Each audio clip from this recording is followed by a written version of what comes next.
Bonjour à tous, dans ma chaîne YouTube Monsieur Intelligent. On reste toujours dans le même projet, le projet 3, sous le slogan Pour une vie meilleure. Je réalise avec mes camarades un recueil de consignes pour se comporter en éco-citoyen. Séquence numéro 2, j'agis pour un comportement éco-citoyen. Séance numéro 2, la compréhension de l'écrit. La situation problème. Cite quelques inconvénients du gaspillage. La réponse. Les désavantages du gaspillage sont: le gaspillage provoque la pollution. Ce phénomène entraîne la perte des ressources naturelles. L'eau douce diminue dangereusement à cause du gaspillage. Observez les textes. 1. L'exploitation périphérique. La première question. Quel est le titre de ce texte? La réponse. Le titre de ce texte est Les bons réflexes pour devenir un éco-citoyen. Regardez. La deuxième question. Que représente la grande image près du texte? La réponse. On voit dans la grande image une personne adulte donne une petite plante à un enfant. Cette image représente l'apprentissage des bonnes habitudes pour protéger notre environnement. La troisième question. Selon le titre et l'image, de quoi va-t-on parler dans ce texte? La réponse. Selon le titre et l'image, peut-être on va parler des bonnes habitudes pour être une personne écologique. La quatrième question. Qui est l'auteur de ce texte? La réponse. L'auteur de ce texte est anonyme. Regardez. La cinquième question. Quelle est la source de ce texte? La réponse. La source de ce texte est Des gestes pour la nature, bien chez soi.net. Regardez. La lecture du texte. Les bons réflexes pour devenir un éco-citoyen. Pour réaliser des économies et éviter le gaspillage, voici une liste de réflexes à avoir dans la vie de tous les jours. Couper l'éveil de la télévision, de l'ordinateur et de tous les appareils électriques après l'utilisation. Débrancher le chargeur de batterie une fois le téléphone portable rechargé.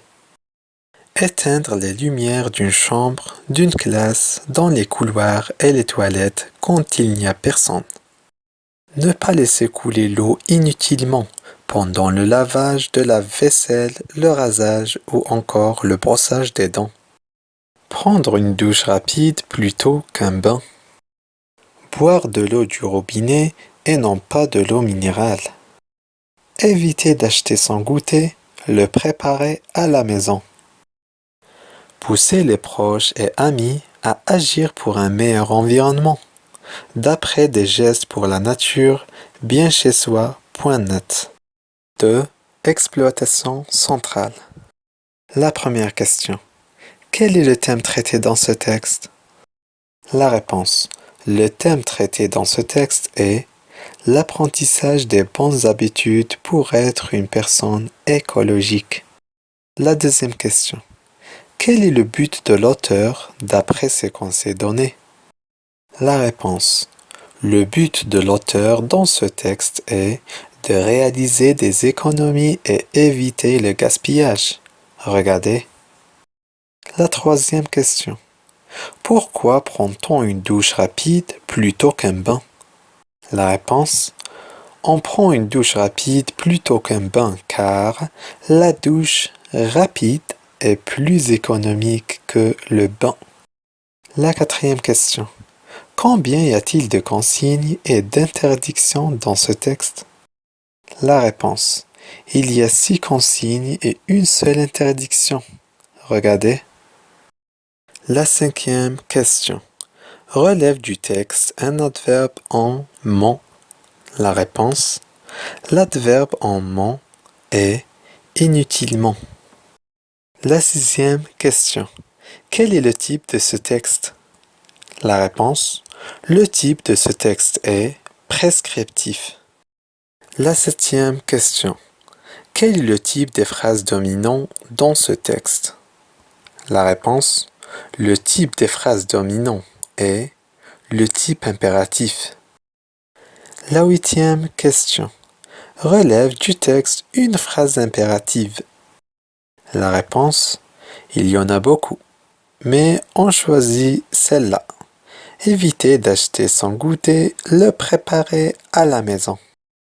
La 9e question. Quel est le ton dominant dans ce texte? La réponse.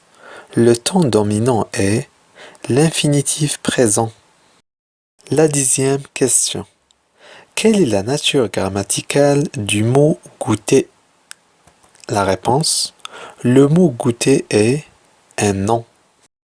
C'est la fin de notre cours. J'espère que cette vidéo vous plaît. À bientôt. Au revoir.